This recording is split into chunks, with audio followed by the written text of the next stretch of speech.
escucharme, jóvenes aún? Buenas tardes, licenciado. Sí, se le escucha. Muy bien, perfecto. Bien, eso significa que ya estamos listos para poder iniciar la sesión de hoy, en la cual vamos a continuar adentrándonos en el estudio del proceso abreviado, que, como ustedes saben, es una de las dos categorías que tenemos nosotros aquí para el proceso declarativo. Tenemos el proceso común y tenemos el proceso abreviado.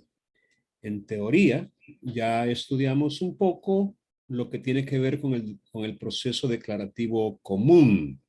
Y en lo que falta del semestre, vamos a terminar de aprender lo que tiene que ver con el proceso declarativo abreviado.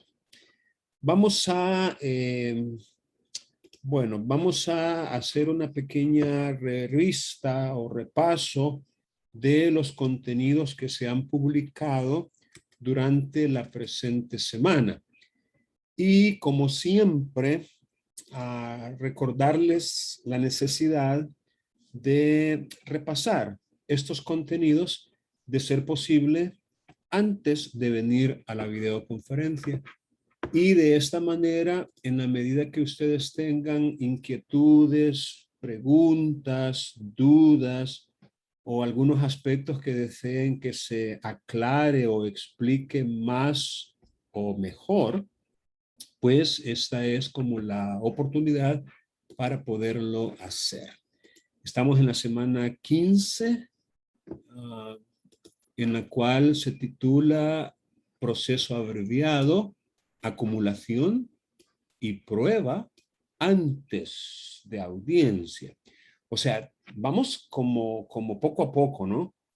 No se espera que estudiemos todo lo que tiene que ver con el proceso abreviado en una sola sesión. No, la hemos dividido en partes y vamos analizándolas poco a poco.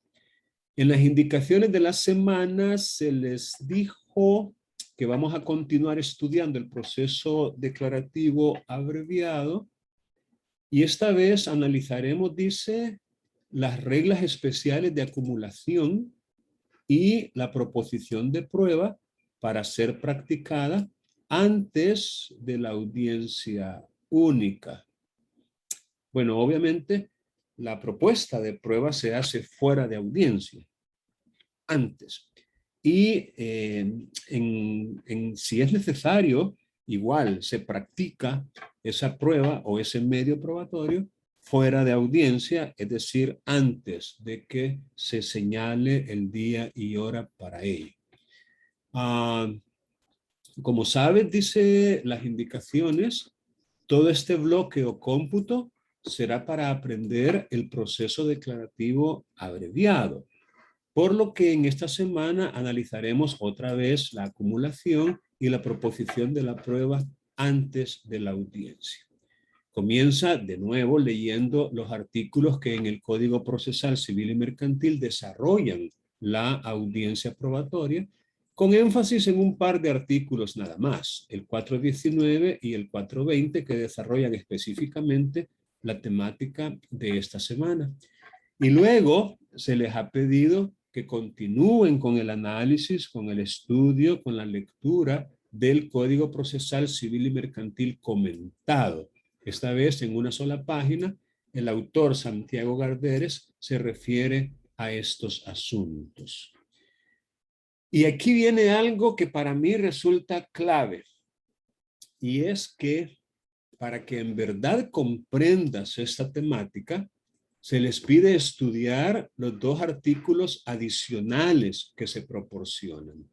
Uno de ellos se llama acumulación de pretensiones y de procesos y el otro regulación de las fases de proposición, admisión, carga y valoración de la prueba. Estos artículos no son de autores salvadoreños, ni desarrollan, llamémoslo así, normas legales contenidas en nuestro Código Procesal Civil y Mercantil, sino que son derecho comparado, es decir, cómo se resuelven o se tramitan estos mismos asuntos, pero en otros países. Y esta sentencia es una sentencia muy, pero muy interesante que yo les he pedido que la puedan también estudiar para que comprendan, dice, la importancia de cumplir con el debido proceso y las garantías procesales que resultan de sus principios. Se les pide leer una sentencia cuyo texto también se les proporciona.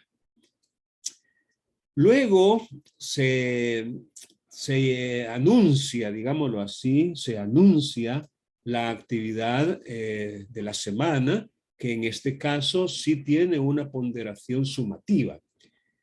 Corresponde al laboratorio 1 del cómputo 3 y se trata en parejas de elaborar y de subir a la plataforma 2 demandas simplificadas.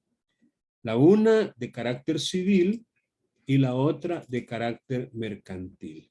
En la pestaña de tareas, aquí en la plataforma de Canvas, ahí pueden encontrar ustedes el vínculo y también aquí está, ir a la tarea. Aquí también pueden ir a la tarea para recibir las instrucciones ya más particulares. Bueno, entonces veamos la tarea para que tengan ustedes una idea exacta. Aquí está. Conformen parejas, es decir, equipos de 2 personas. Y cumpliendo con los requisitos de ley, elaboren una demanda simplificada de un caso civil y otra también simplificada de un caso mercantil. Los casos hipotéticos quedan a discreción, es decir, no se les está proporcionando ningún marco fáctico, sino que ustedes los van a encontrar a discreción de ustedes. Y sí, el tipo de letra en el documento que preparen que sea Arial tamaño 11 con un interlineado de 1.5. Entonces, cuando lo tengan, cuando ya hayan preparado, van a subir un vínculo. Un vínculo. Vamos a ver en esta parte. Tendría que irme a la vista del estudiante. Y en la parte donde dice tareas, aquí lo vamos a encontrar. Aquí está. Demandas simplificadas. Es exactamente esta parte de aquí. Demandas simplificadas, sube aquí tus demandas simplificadas, una civil y otra mercantil. Eso sería con relación a la actividad de la semana. ¿Y qué más tenemos? Bueno, aquí en los recursos complementarios, aquí aparecen los documentos PDF que ustedes perfectamente pueden o leer en la plataforma misma o descargar, ahí como usted prefiera. Nomás hace clic en este vínculo, en este enlace, y aquí puede descargar los documentos que se les recomienda leer. Y también aparece aquí la actividad evaluada, que es lo mismo que ya les mostré, y para lo cual incluso se ha preparado una rúbrica para que al momento de preparar ustedes estas demandas puedan tener en cuenta qué son los aspectos que se les van a evaluar y cuáles son los puntos posibles que pueden recibir de conformidad con cada criterio o cada aspecto a evaluar. Bien, dicho eso, paso a la parte más importante de una sesión como esta, y es la parte de las preguntas y respuestas, ya que yo les he dicho en varias ocasiones que es importante traer a la videoconferencia algunas preguntas de cuestiones que ustedes han, digámoslo así, analizado y que desean profundizar.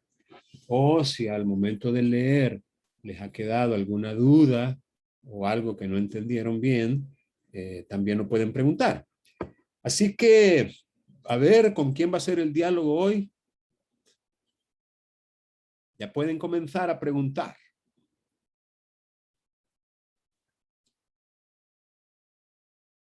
Ah, no. Han venido demasiado pasivos esta vez.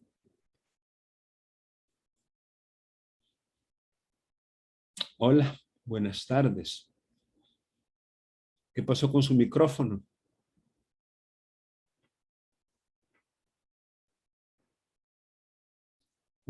Ajá. Así que no tienen ninguna pregunta. Vaya. Entonces, vamos a hacer una cosa. Tenemos 9 participantes esta vez. Vaya, fíjense bien lo que vamos a hacer. Vamos a dividirnos en equipos de 3 personas. Y un equipo va a quedar conformado solo por 2. Eso va a ser aleatorio. Y una vez que ya ustedes estén en el grupo, en el salón, en donde les toque, aleatoriamente, entonces lo que van a hacer es que van a leer, fíjense bien, van a leer la sentencia, esa misma que yo les he publicado y que aparece en la parte de los materiales complementarios. Aquí, recursos complementarios.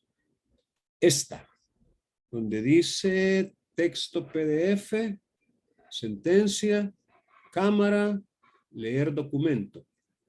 Este es el que ustedes van ahorita a descargar o a consultar. Entonces, como equipo, la van a leer, la sentencia. Y van a preparar un pequeño reporte para compartirlo con los demás. Un informe, un resumen, como quien dice, una pequeña explicación de la sentencia. Por ejemplo, van a referirse al caso concreto que pudo haber motivado ese proceso, los hechos, pues, los hechos del caso. Van a, como se trata de una sentencia de cámara, y probablemente ustedes todavía no han visto la parte de los recursos, pero no se preocupen por eso, pero van a analizar qué fue lo que la Cámara resolvió en cuanto a la queja o al recurso que se presentó.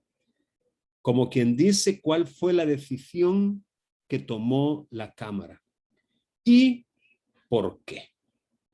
O sea, lo que van a hacer, repito, es un análisis de esta sentencia. Van a leerla, por supuesto.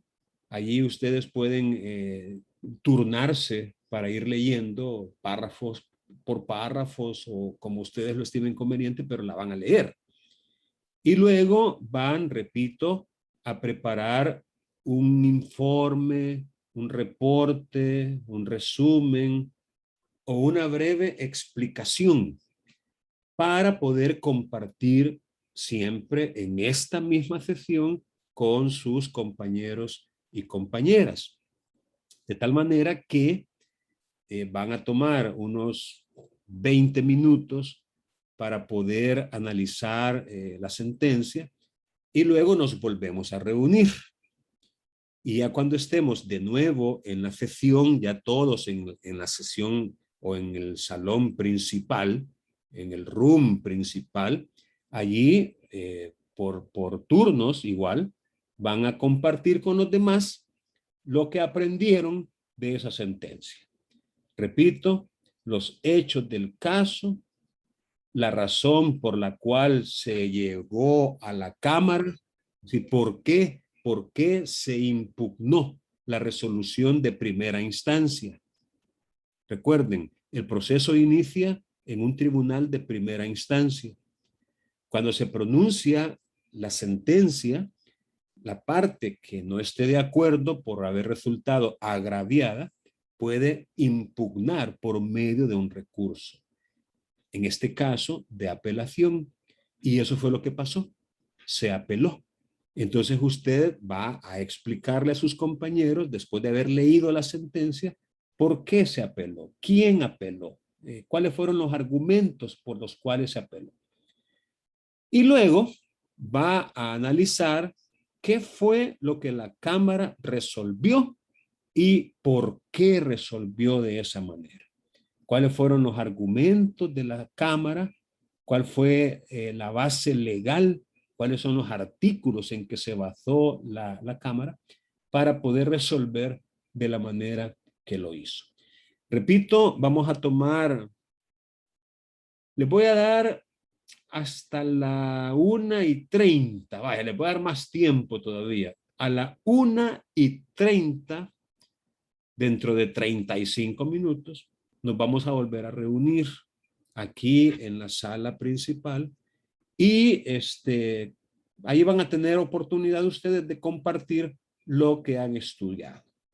Si alguien ya leyó la sentencia, va a tener una pequeña ventaja con respecto a los que no la han leído. Pero si no la han leído, pues entonces la van a poder leer por vez primera. ¿Alguna pregunta en cuanto a la actividad y su mecánica? A ver, Federico.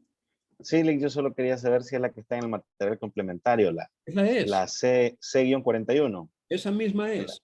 Sí, Va, esa excelente. misma C-41 PA 2015. Excelente. ¿Alguna otra pregunta que tengan en relación con esta actividad? Repito, se van a quedar aquí en Zoom. O sea, no se van a salir de la sesión. Yo ahorita los voy a distribuir en equipos que van a quedar algunos de 3 y otros de 2.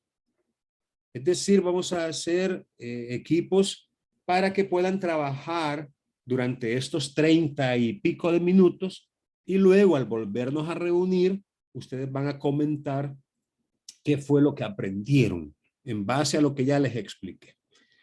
Bueno, con eso en mente, vamos a hacer esta distribución en los breakout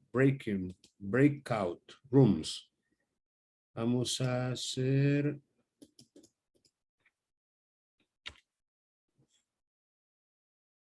Vamos a ver. 3 participantes por salón y les vamos a dar 30 y tantos minutos. Ok. Algunos, repito, van a quedar solo de 2 y otros van a quedar de 3. Este no entra, que soy yo mismo. Ok.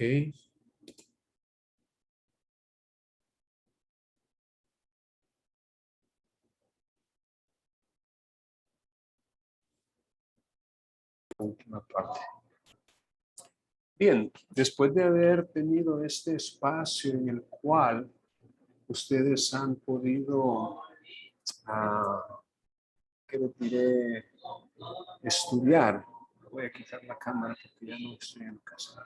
Después de este espacio en el cual ustedes han podido estudiar la sentencia, vamos a permitir que algunos de ustedes puedan iniciar la parte de los comentarios. Es decir, recuerden que tenían como tarea, además de estudiar la sentencia, preparar una explicación vía resumen o reporte para sus compañeros. Entonces, ¿quién quiere empezar? ¿Quién quiere comenzar? Hola, Lick. Hola, hola, buenas tardes. Hola, Lick, buenas tardes.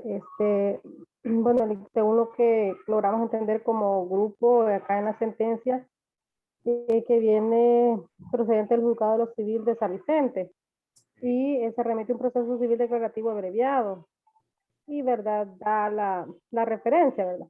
Sí. Y relativo, ¿verdad?, a un recurso de apelación. Y, bueno, luego se identifican las partes, ¿verdad? Se identifican las partes y pues fue promovido por la parte demandada del proceso principal, ¿verdad? Y Sí. representada por la licenciada Neri Dorian LQ. Creo que es un Bueno, hombre, creo que es un hombre. Ajá, ajá, sí, perdón, sí, licenciado. Sí. Como apoderado general judicial del señor Alejandro, ¿verdad? En contra de la demandada Marta de Jesús, conocida por Marta de Jesús R. y, bueno, y tiene otros conocidos, ¿verdad? Sí. Luego, ¿verdad? Tenemos lo que son el fallo, ¿verdad? Entonces, en el fallo dice que declara sin lugar la pretensión contenida en la demanda de rectificación de escritura de compraventa otorgada en la ciudad de Zacatecoluca a las 10 horas del día 7 de octubre. A favor de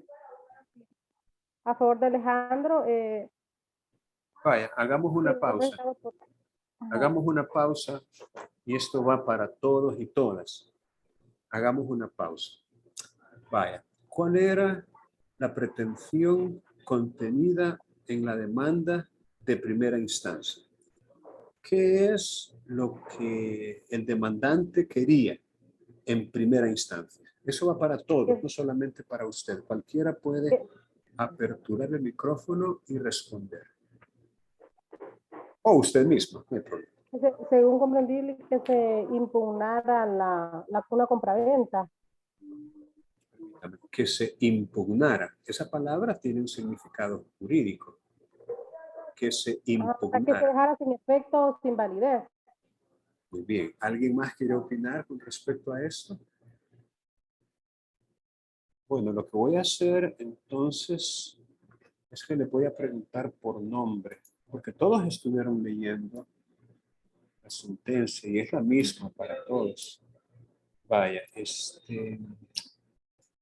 Rudis, ¿qué es lo que se pretendía en primera instancia? Rudis Osfiel.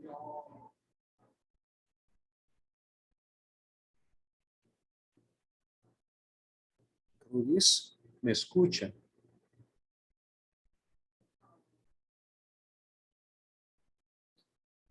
Rudis. ¿Y Lázaro? Lázaro Hernández. Buenas tardes, Lick. Buenas tardes, Lázaro. Sí, yo estaba leyendo lo de la sentencia, igual como la compañera decía que se dejara sin efecto, digamos, como no hay el término jurídico, pero en el caso de la escritura de compraventa.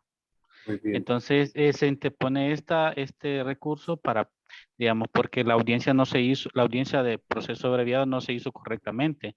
No se siguieron los pasos que establece el Código Procesal Civil y Mercantil. Permítame. Esa no fue la razón por la cual se apeló, que conste. Yo quiero que ustedes aprendan a través de la lectura e interpretación adecuada, no solo de las normas legales, sino también de la jurisprudencia de nuestros tribunales. Yo quiero que ustedes aprendan llamémosle así, a leer, comprender, y para eso estoy yo, para poderles apoyar. En realidad, los motivos por los cuales se apeló fueron otros. Eso que usted acaba de decir fue lo que la Cámara resolvió al final de cuentas, pero no porque se le hubiera pedido, sino porque la Cámara de oficio se dio cuenta de esas, llamémosle, informalidades o anomalías, pero no fue porque se le hubiera pedido. Yo quiero aclarar eso. Pero volvamos a la pregunta original porque vamos a ir poco a poco avanzando en la sentencia a medida que, digamos, se vaya desarrollando las respuestas. Federico, ¿quiere opinar? Sí, una consulta. Y dentro de la pretensión, que no era lo que era la rectificación de la escritura de compraventa. Eso es precisamente, Federico, lo que yo quería escuchar, porque lo que oí de sus compañeros previos era como dejarla sin efecto. Vía impugnación, decía una de sus compañeras, y bueno, pero no. hay que comprender la diferencia entre rectificar una escritura pública y anularla o rescindirla o resiliarla o dejarla sin efecto, que digamos son cosas diferentes. Y es de la mayor importancia que nosotros comprendamos eso. Comprendamos cuando leemos un término, qué es lo que éste significa, a fin de que al participar en alguna, digamos, en alguna opinión o comentario, podamos hablar con propiedad, que es lo que nos interesa como estudiantes de Derecho. Así que, Federico, efectivamente, la pretensión contenida en la demanda era una de rectificación de escritura pública. Y de allí surge mi siguiente pregunta. ¿Será que un proceso abreviado es la vía procesal idónea para rectificar una escritura de compraventa? Bueno, vayamos paso a paso y les explico y ojalá ustedes estén escuchando y tomando nota de aquellas cosas que les llamen la atención, que ustedes consideren que les pueden servir después. Una escritura pública se rectifica cuando en ella hay un error, una equivocación, una omisión o cuando se puso algo de más que no tenía por qué ponerse y sin embargo se puso. Es decir, una escritura no solo de compraventa, por cierto, sino cualquier tipo de escritura es susceptible de ser rectificada. Entiéndase por rectificación, corregida cuando tiene algún error, aumentada cuando tiene alguna omisión. Es decir, había que ponerle algo, pero no se puso. O disminuida, si se quiere, cuando tiene algo de más que se le puso y no tenía por qué ponerse.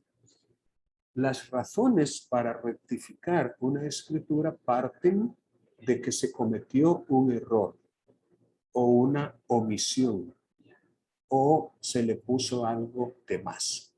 Eso suele suceder por vía de ejemplo porque a veces los notarios hacen escrituras tomando como base o como machote una escritura anterior.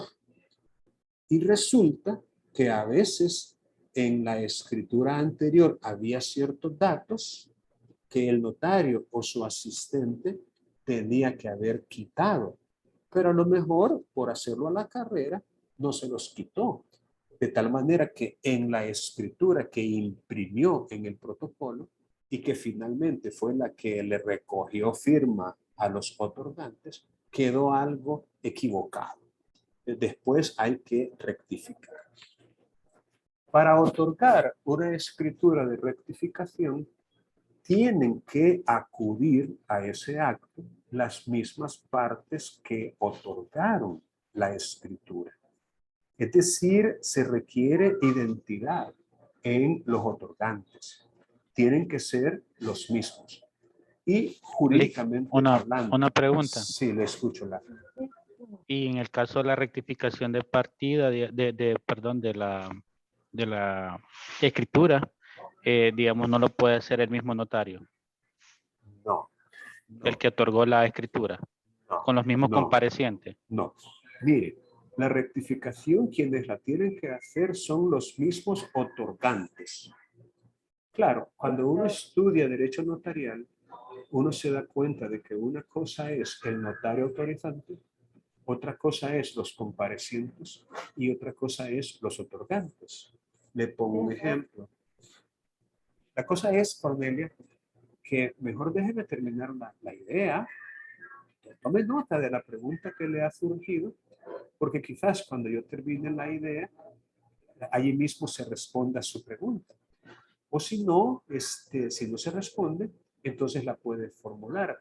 Pero ahorita Lázaro está, digamos, con una pregunta ya formulada y necesitamos darle respuesta.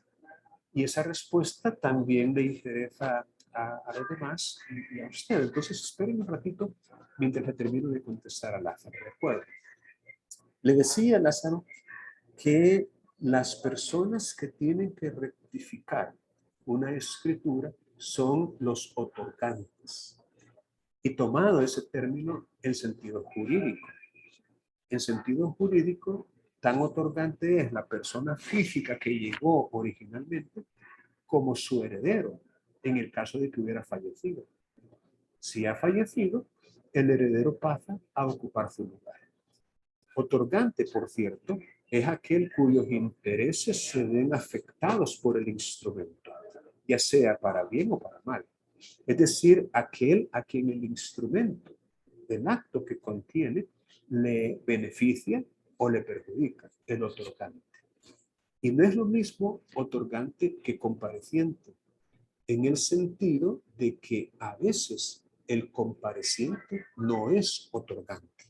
Ejemplo, un apoderado. Un apoderado puede llegar y él firmar, pero como es apoderado, está actuando en nombre y representación de otra persona. Esa otra persona, aunque no llegue físicamente, pero como mandó a un apoderado, esa otra persona es el otorgante. Entonces, la rectificación tiene que ser, repito, otorgada por los otorgantes, aunque el error haya sido del notario. Pero el notario no es otorgante.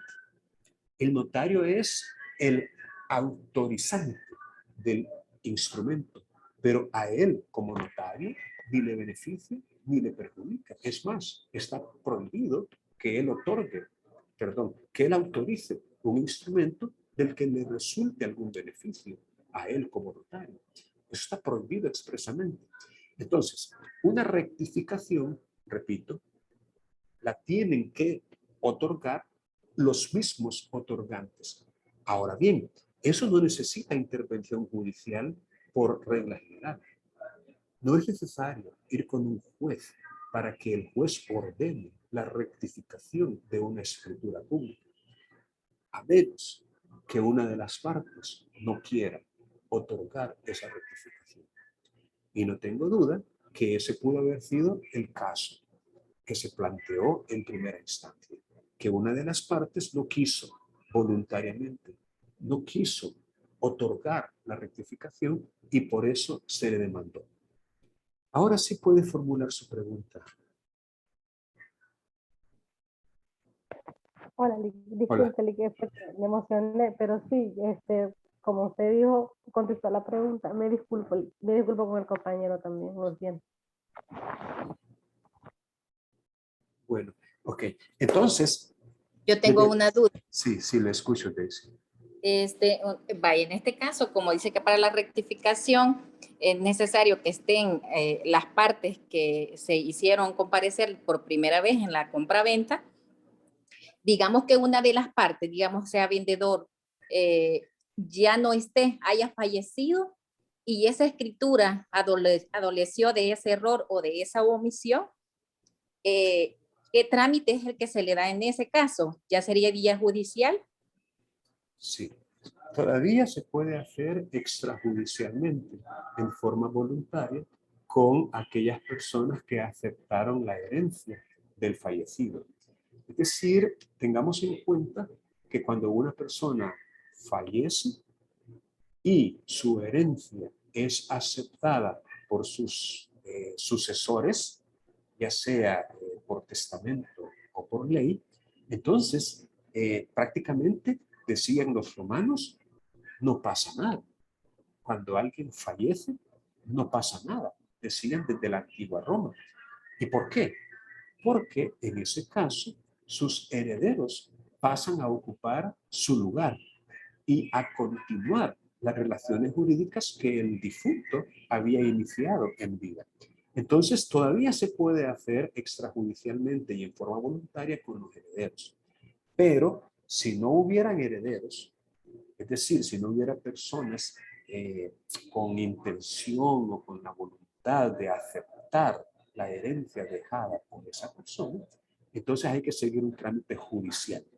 consistente en declarar yacente la herencia y que se le nombre a un curador para que represente los bienes contenidos en esa herencia. Y la demanda tendría que plantearse contra el curador de la herencia yacente. Ahí sí tendría que hacerse judicialmente en ese caso. Pero si no ha fallecido y él quiere hacer la rectificación, porque también le conviene, porque no quiere tener una escritura que está mala, entonces lo hacen voluntariamente y no se necesita intervención judicial. Pero cuando no quiere, entonces sí. Ahora, repito, digamos, la pregunta original. ¿Se puede tramitar una rectificación de escritura de compraventa en un proceso declarativo abreviado? Esa es la pregunta que les hago. Sí, según lo que entendí, sí, lo que había hecho la juez es como que se había saltado los procesos y por eso fue que la mandaron a que volviera a iniciar la audiencia, o sea, en la parte que se había quedado, algo así decía la sentencia. Entonces comprendo yo que sí se puede. Bien, digamos que usted llega a esa conclusión porque la Cámara no dijo nada al respecto, ¿verdad? La Cámara no dijo, llama la atención que la pretensión contenida en la demanda, siendo esta de rectificación de escritura, se haya hecho bajo las reglas del proceso abreviado. Pero yo quiero que ustedes vuelvan a través del análisis que hicieron de disposiciones legales en esta asignatura, específicamente los artículos 240 y 241 del Código Procesal Civil y Mercantil, y me digan bajo qué supuesto se admitió esta demanda de rectificación de escritura de compraventa. ¿Bajo cuál supuesto se admitió para ser tramitada en proceso abreviado? En otras palabras, si yo les dijera que por regla general no se puede en proceso abreviado y que tiene que ser común el proceso, si yo les dijera por regla general, tratándose de una compraventa, así tiene que ser en proceso común. Pero ¿por qué en este caso sí se admitió? ¿Quién tiene una respuesta? Podría ser porque a la hora de hacer el valúo del terreno, digamos, del cual se estaba rectificando la escritura, era menor a los 25,000 colones que establece el artículo 240 del Código Excelente, Procesal Civil y Mercantil. excelente, Lázaro, excelente, perfecto. Esa es la respuesta. En efecto, la única explicación que podemos encontrar a el hecho de que la Cámara no dijo nada, a el hecho de que en primera instancia se admitió a trámite la demanda, es esa precisamente. Porque, recordemos los contenidos de la semana anterior. ¿Cuáles son puntualmente los 5 casos en que una pretensión se puede tramitar en proceso abreviado? De esos 5 ya tenemos la primera. Es la que se acaba de decir. La cuantía. La cuantía no supera los 25,000 colones o su equivalente en dólares. Ese es el primer caso. Y es en el cual encaja este caso, sin duda alguna. Porque no encaja en ninguno de los otros 4. Pero me gustaría aprovechar que estamos pasando por aquí para recordarlos. A ver.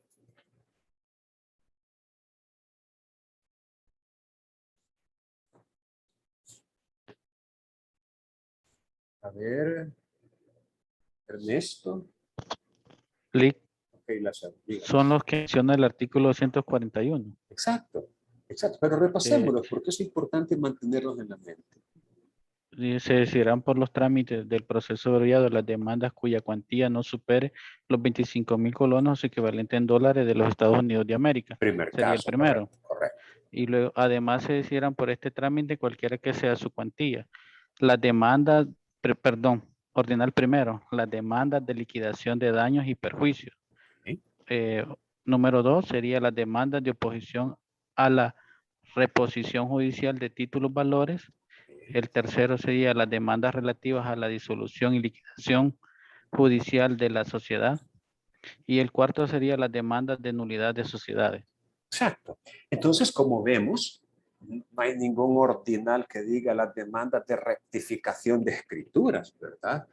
Entonces, definitivamente, de hecho, no sé si la escritura era de compraventa de inmueble, no recuerdo, no sé si ustedes pudieron ver si era necesariamente de inmueble la compraventa, o puede haber sido compraventa de vehículo, puede haber sido compraventa de un semoviente, puede haber sido compraventa de un televisor, de una computadora, no recuerdo si decía compraventa de inmueble, pero puede ser que uno se tope con un inmueble, tal vez una pequeña franjita por ahí para cabalear un terreno mayor cuyo valor no supere los 25,000 colones, ¿verdad? Podría ser, no lo descarto, no lo descarto. Pero normalmente las compraventas de inmuebles superan los 25,000 colones en su cuantía y por eso es que les decía yo de que por lo general es el proceso común que se ventila en este tipo de litigios o de pretensiones. Pero en este caso estábamos ante una compraventa, no recuerdo yo, porque no me acuerdo de la lectura que le hice a la sentencia, si era de inmueble o era de otra cosa. Bien, otra pregunta. ¿Cuál fue las dos razones concretas por las cuales se apeló? Recuerden, no es lo que la Cámara al final descubrió. No, no se apeló por eso. Se apeló por otra cosa. A ver, ¿quién me quiere ayudar con esa respuesta?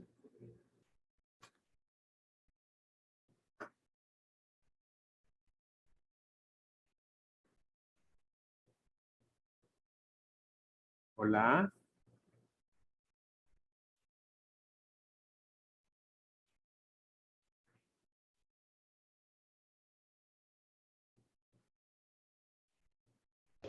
Lic, Hola. ¿será porque la señora juez omitió valorar la prueba documental que le fue admitida y además valoró también la prueba consistente en informe registral sin haber sido controvertido en la audiencia única? Así es. Efectivamente. Perfecto, Diana. Es correcto. Así lo dice puntualmente la sentencia en la parte esta que yo he sombreado con color celeste. Fundamento del recurso. Se entiende que por medio del escrito recursivo, es decir, por medio del escrito de apelación, se alega, y aquí están los alegatos utilizados por el abogado, que se omitió valorar la prueba documental que le fue admitida y que además valoró prueba consistente en informe registral sin haber sido controvertido en la audiencia única. Sin haber sido controvertido. Omitió valorar. Bueno, probablemente, la verdad es que analizándolo ya un poco más detenidamente, omitió valorar la prueba que le fue admitida y que además valoró prueba consistente en informe registral. Bueno, obviamente, al no tener uno acceso al escrito donde está el recurso de apelación, obviamente no tiene uno tal vez el parámetro completo o la idea exacta de cuáles fueron las argumentaciones completas, repito, que se utilizaron. Pero lo cierto es que según el escrito de apelación, o mejor dicho, según esta frase que a la Cámara puso en su sentencia, la queja del apelante fue que la jueza de primera instancia, a la que se denomina acuo, ahí están esas palabritas, acuo, la jueza acuo, omitió esos elementos. O sea, no valoró la prueba documental que fue admitida y además valoró prueba sin haber sido controvertida en la audiencia. Ok. Esas fueron como las argumentaciones que puntualmente utilizó la parte penal. Bien, ¿qué más les había preguntado yo para pedirles este análisis? Creo que les había pedido que me dijeran qué es lo que la Cámara resolvió al final de cuentas y por qué. A ver, ¿quién quiere opinar sobre esto último? ¿Qué fue lo que la Cámara resolvió al final de cuentas?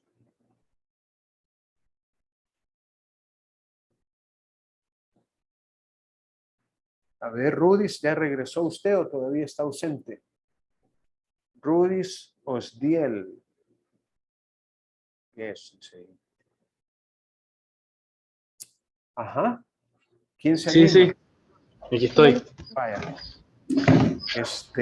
¿Qué fue lo que la Cámara resolvió? ¿Quién recuerda? A ver, Cornelia. Cornelia Esther.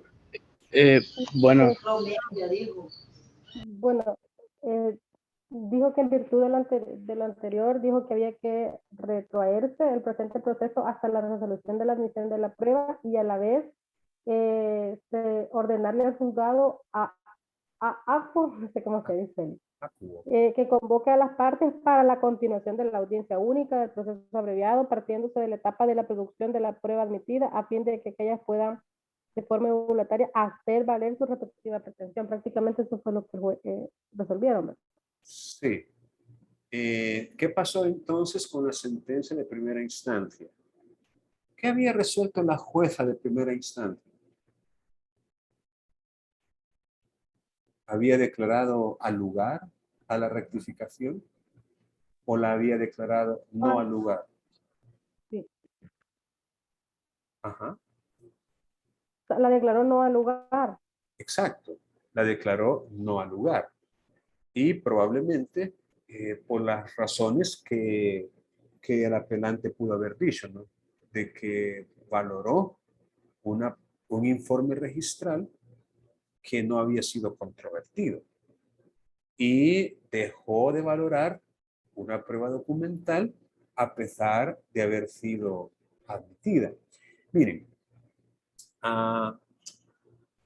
no, vaya, para manejar estas alegaciones, o sea, un juez bien puede haber cometido estos vicios en su sentencia y no necesariamente tiene que ver con lo que la Cámara descubrió. Es decir, el juez en la sentencia misma, es decir, lo que se conoce como injudicando.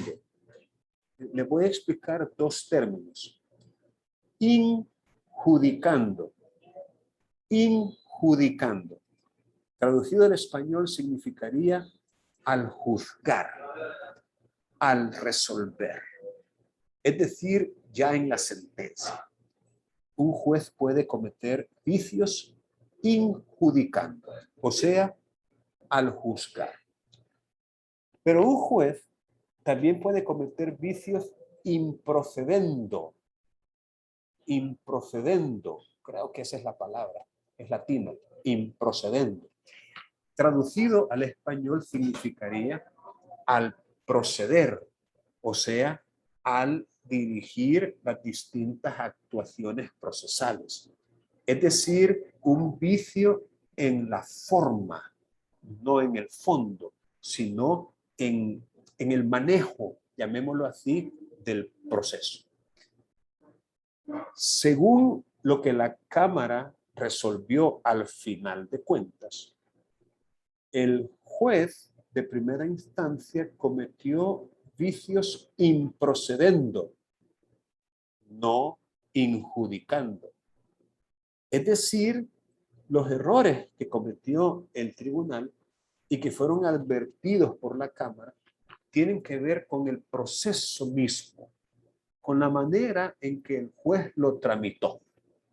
El juez se equivocó, pero de manera enorme, garrafal, al tramitar el proceso abreviado. Pero Los errores que se mencionan en el fundamento del recurso, que son los que yo les señalé en esta parte, perfectamente pudieron haber sido cometidos injudicando. Es decir, no como parte de la estructura del proceso, sino en la sentencia misma. Y a pesar de que el proceso se haya llevado en forma debida o adecuada. Entonces, por eso es de que yo les decía de que la Cámara, al final de cuentas, descubrió vicios. Y bien recuerdo que la Cámara dijo que lo podía resolver de oficio. La manera en que resolvió, la Cámara dijo literalmente que estaba facultada para hacerlo de oficio. ¿Qué significa eso? Que no se le pidió. Es decir, lo que en el recurso se le pidió a la Cámara no fue lo que la Cámara resolvió. Y que conste, este no es un problema que tenga que ver con la congruencia. Les explico. El principio de congruencia exige que ningún tribunal resuelva cosa distinta de la que se le ha pedido o que resuelva más de lo que se le ha pedido o que resuelva menos de lo que se ha resistido. El principio de congruencia exige que haya una estrecha relación entre lo que se pide y lo que se resuelve. Pero ese principio encuentra algunas excepciones, la principal de las cuales es aquellas en que un tribunal está facultado para resolver algunas situaciones de oficio. Es decir, aunque no se le hayan pedido expresamente. Y este es un ejemplo. La Cámara valoró que la manera en que el tribunal actuó fue una que violentó derechos fundamentales. ¿Cuáles son los derechos fundamentales que según la Cámara se vieron violentados? A ver.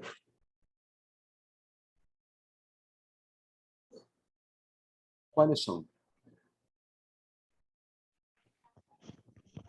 El de audiencia y el de contradicción. Así es, así es. El de audiencia, el de defensa, el de contradicción. Incluso, yendo un poquito más allá, hasta el principio de concentración falló, porque la idea de una audiencia única dentro de un proceso abreviado es la concentración en un solo momento de todo lo que haya que hacer, en un solo momento, concentración. Pero ese es un principio procesal. Pero ya el principio de defensa, de audiencia, de contradicción, esos sí son principios fundamentales. Entonces la Cámara muy atinadamente consideró que la manera en que el acuo actuó no era correcta, no era debida, no era apropiada, no tuteló derechos, al contrario, los pisoteó. ¿Y qué fue lo que hizo? Así, de manera muy breve y concisa, ¿qué fue lo que hizo la acuo que generó esta reacción de la Cámara? ¿Qué fue lo que hizo? A ver. Ya me lo dijeron, pero quiero que me lo repitan.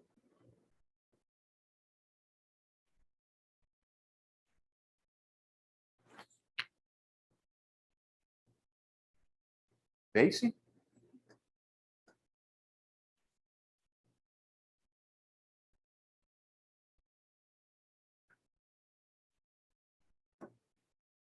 Lick, disculpe, Sí, no escuché que estaba en otra.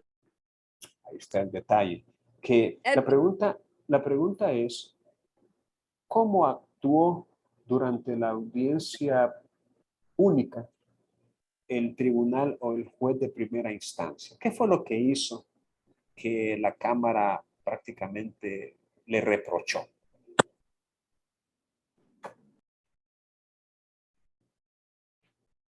Ajá. ¿Alguien ahí que pueda apoyar?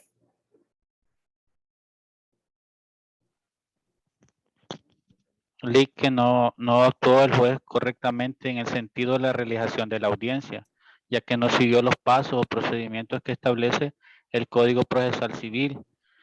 Eso sería prácticamente lo que se estaba recriminando por parte de la sala. Así es, así es. Vamos a ver lo que dice la Cámara. Es la Cámara, porque esta es una sentencia de segunda instancia. Dice la Cámara en este Romano cuarto: infracciones procesales advertidas. Abierta la instancia, esta Cámara, de la lectura del proceso principal remitido y conforme al artículo 238, advierte que la audiencia única del proceso abreviado, en el caso de autos, no se llevó a cabo conforme a lo establecido en los artículos 426 al 430. Pues, únicamente se intentó la conciliación, se hicieron las alegaciones iniciales y se efectuó la proposición y admisión de la prueba. Hecho eso, la señora juzgadora dio por finalizada la audiencia después de resolver sobre la admisión de las pruebas que le fueron propuestas. Eso fue lo que ella hizo. Y eso es lo que dicen los artículos 426 al 430 que se debe hacer durante la audiencia única. Pues sí, en parte, pero no en su forma completa. Por eso dice la misma Cámara, cabe decir que el desarrollo normal de la audiencia única, en términos generales, conlleva el intento de conciliación, las alegaciones iniciales y la etapa de saneamiento procesal, la proposición de la prueba comenzando con el demandante y finalizando con el demandado, la producción de la prueba, las alegaciones finales y el pronunciamiento de la sentencia, o, según el caso, el anuncio verbal del fallo. Entonces, la señora jueza que presidió esa audiencia, efectivamente, no le dio entero cumplimiento a esas fases o etapas de la audiencia única en el proceso abreviado, sino que después de pronunciarse sobre la admisión de la prueba que se propuso, dio por terminada la audiencia y probablemente les dijo, ahí voy a dictar sentencia dentro del plazo que la ley me da. Y lo despachó. Y después salió con la sentencia ya por escrito, que fue la que se impugnó. Moraleja, ¿qué podemos aprender de un caso como el que hemos analizado? A ver, ¿qué se echan a la bolsa? Lázaro, Ernesto, Cornelia, Federico. ¿Qué aprendizajes nos deja esa experiencia? Actuar siempre conforme a la ley. Sí, sí, es una buena forma de decirlo. Si nos toca, digamos, en el caso de los jueces, a dirigir, ser el director de un proceso, pues obviamente hacerlo conforme a los lineamientos que da la ley. Fíjense que en el Código de Procedimientos Civiles derogado, el artículo número 2, así como lo oyen, el artículo número 2, o sea, el segundo de los artículos decía, vamos a ver si recuerdo, los procedimientos no dependen del arbitrio de los jueces, quienes no pueden dispensarlos, ampliarlos ni restringirlos. Era una forma de decirle al juez que los procedimientos no es para que ellos los lleven según su entender, según su mejor criterio, según su mejor forma de verlo. No, no penden, decía, del arbitrio de los tribunales. Es decir, los procedimientos no se pueden torcer, no se pueden restringir, no se pueden ampliar. Hay que respetarlos. Claro, en el nuevo código hay una disposición parecida en cuanto a que las formalidades previstas son imperativas e igual no se pueden inobservar, no se pueden dejar de cumplir. Pero la naturaleza del nuevo Código Procesal Civil y Mercantil permite, por qué no decirlo, encontrarnos ante situaciones que no estén quizás reguladas o que no estén contempladas. Ahí sí, se abre una puerta para que el tribunal pueda integrar y, por qué no, llenar cualquier vacío que pueda existir en cuanto al procedimiento, siempre respetando el derecho de audiencia, el derecho de defensa, el derecho de contradicción, porque esos son principios rectores que no pueden faltar bajo ninguna circunstancia. Entonces, el nuevo código de alguna manera permite cierta flexibilidad, pero tiene sus límites, no es absoluta, no es que el juez va a hacer lo que él quiera. Y en este caso concreto, la jueza pues lo hizo así. Ahora, aparte de eso, ¿qué más? ¿Qué más podemos aprender? Miren, necesitamos conocer la estructura de los procesos. Eso es algo con lo cual necesitamos nosotros familiarizarnos. Es decir, saber cómo comienza, cómo continúa, qué sigue después, cómo termina, qué más hay aparte de. Es decir, necesitamos conocer y familiarizarnos con la estructura de los procesos y eso se logra estudiando las normas que los regulan. Vaya, por ejemplo, yo le reprocharía a este abogado que presentó este recurso y que yo parto por lo que la Cámara dijo de que ellos podían actuar de oficio, de que él no pidió eso. O sea, el abogado en su recurso no pidió que la audiencia se anulara desde el momento en que se violentaron los derechos fundamentales de la parte que él representaba, sino que pidió, obviamente, otra cosa que no se le concedió. Me imagino, aún sin haber leído el escrito, pero se me ocurre que a lo mejor él pidió que la sentencia se revocara y que se dictara una en la cual se tomara en cuenta el documento que él había ofertado y que le había sido admitido, y que a lo mejor daba como para una solución diferente. Y a lo mejor pidió también que ese informe registral no se tomara en cuenta por no haber sido controvertido, se me ocurre.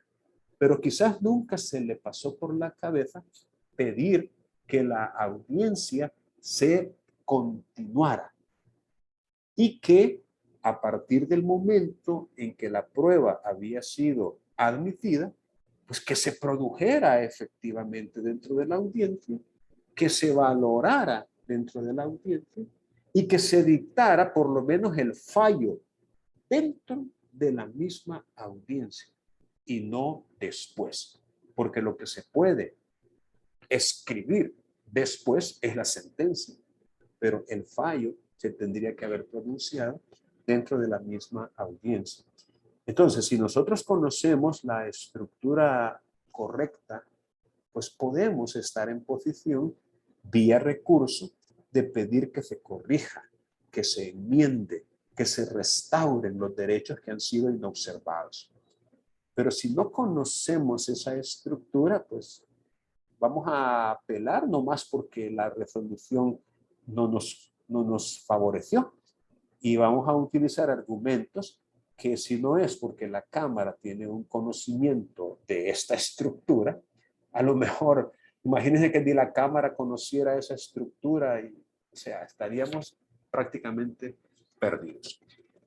Bueno, jóvenes, aún si no tienen alguna otra pregunta, ha llegado el momento de terminar la sesión. Si tienen alguna pregunta, la pueden formular y con mucho gusto la podemos responder.